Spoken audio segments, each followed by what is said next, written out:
Bonjour à tous et bienvenue, nous nous trouvons sur un plateau de tournage. Suivez-moi, je vais vous montrer le voyage d'une image. Tout ce qui nous entoure réfléchit de la lumière. Quand on capte une image par le biais d'une caméra, les rayons lumineux passent au travers d'un objectif où se situe un prisme.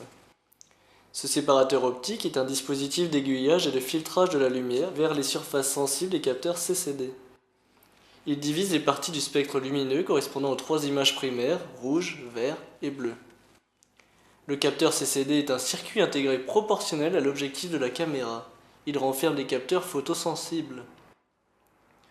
Il va convertir l'image optique en charge électrique pour ensuite constituer le signal vidéo. Avec le mélange de ces signaux, on obtient un signal électrique correspondant à l'image en couleur que l'on filme. La caméra produit 25 signaux électriques pour 25 images par seconde. À la sortie de la caméra, le signal analogique est envoyé à la régie vidéo. Retrouvons Rémi, notre reporter. Bonjour Ellie, nous nous trouvons dans la régie vidéo. C'est ici que les images sont récupérées en direct, traitées et analysées pour en effectuer le montage.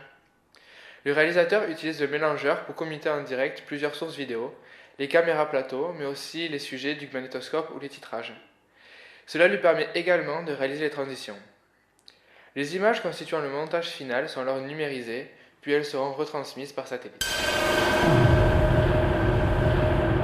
La numérisation consiste à simplifier le signal et permettre sa transmission. Pour cela, on va échantillonner le signal, c'est-à-dire qu'on va le découper en tranches et déterminer pour chaque point un code binaire composé de 0 et de 1. L'ensemble de ces codes crée le signal, alternant les tensions faibles et fortes. Le signal sera donc à 0 lors d'une tension très faible et 1 lors d'une tension forte. Pour ce faire, on utilise des satellites de télécommunication géostationnaires qui se trouvent à 36 000 km au-dessus de nos têtes. Ils suivent le mouvement de la rotation de la Terre. Ils sont donc toujours au-dessus du même endroit, d'où leur nom géostationnaire. Chaque satellite émet un signal, sorte de signature qui permet de l'identifier. Allons voir comment l'image est projetée sur nos écrans. Oui Ellie, alors j'ai démonté mon téléviseur pour vous expliquer le principe des écrans cathodiques. Un écran cathodique est constitué d'un tube en verre sous vide dans lequel est placé un canon électron. Le faisceau d'électrons est accéléré par un champ électrique et projeté sur une surface plane recouverte d'une fine couche d'éléments fluorescents appelés pixels. Un champ magnétique permet de dévier ce faisceau d'électrons afin de balayer chaque pixel de la ligne. À la fin de la dernière ligne, le faisceau est ramené en haut à gauche de l'écran permettant de passer à l'image suivante. La modulation du signal électrique permet quant à elle de régler l'intensité de chaque pixel, c'est la luminosité. Dans le cas d'écran cathodique couleur, le canon à électrons émet 3 faisceaux d'électrons, un pour chacune des 3 couleurs primaires, rouge, vert, bleu.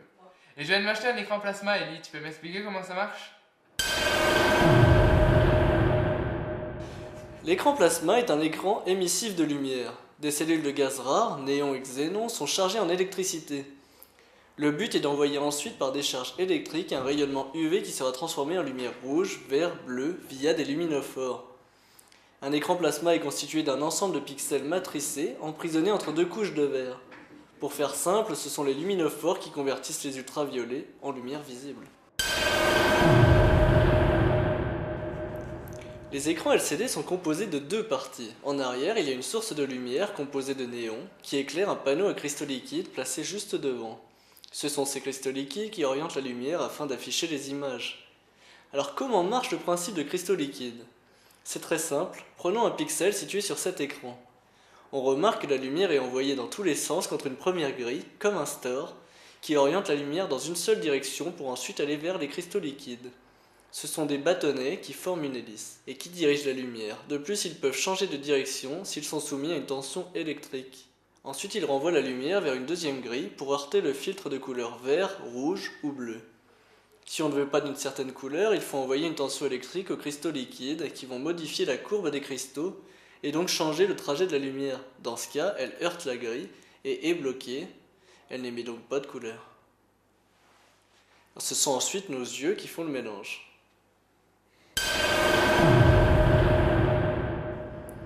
Le LCD devrait bientôt être détrôné par les nouveaux écrans OLED, comprenez écran à diode électroluminescente. Chaque pixel de l'écran est composé de 3 diodes juxtaposées de moins d'1 mm. Ces diodes, semi-conductrices et organiques à base d'hydrogène et de carbone, sont entourées par 2 électrodes. Une charge électrique positive, la cathode, qui apporte des électrons, et une charge électrique négative, anode, qui arrache des électrons et crée des trous. La rencontre d'un trou et d'un électron forme un exciton. Un photon est alors émis. De manière plus simplifiée, lorsqu'elles sont soumises à une impulsion électrique, ces diodes deviennent lumineuses. Ces diodes sont de 3 types, une qui va produire de la lumière rouge, une qui va produire de la lumière verte et une qui produira de la lumière bleue. L'ensemble repose sur un support composé de verre ou de plastique transparent qui va laisser passer la lumière. Voilà, notre image est arrivée à destination de son voyage. L'équipe Prisme Production vous remercie d'avoir suivi cette émission. Bonne année à tous et à très bientôt pour de nouvelles découvertes.